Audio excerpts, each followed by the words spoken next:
ត្រីខប្រឡៃបាយមុខម្ហូបបែបចុងខែចាស់គឺថាជាតិដែលតាមបងប្អូនមានតំពងទាពីគ្រាប់មកជាមួយនឹងត្រីខមួយកំប៉ុង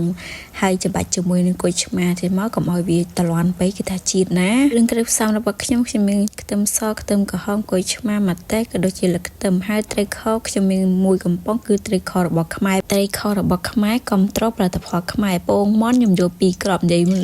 វគ្គដំបូងហ្នឹងពងទាប៉ិតពងមន់ទេខ្ញុំដាក់ពងមន់2គ្រាប់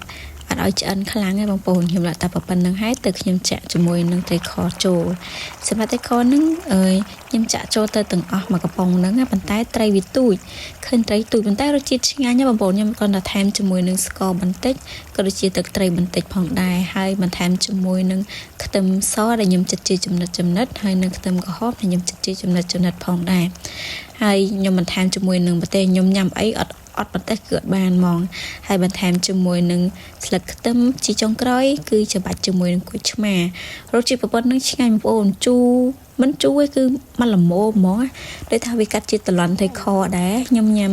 ឆ្ងាញ់បងប្អូនរសជាតិណាហើយខ្ញុំធ្វើការជោគច្បល់នេះដើម្បីឲ្យពងទាក្រហមនឹងវាចូលសពសាច់ជាមួយនឹងទឹកត្រីខអញ្ចឹងណាអើយជាតិមែនតាបងប្អូនថាបងប្អូនរត់នឹកមុខម្ហូបអីមិនឃើញនេះសាកមកបុកនេះមកគឺថាជាតិ double ជាតិហើយជាតិដល់ឋានតាអិន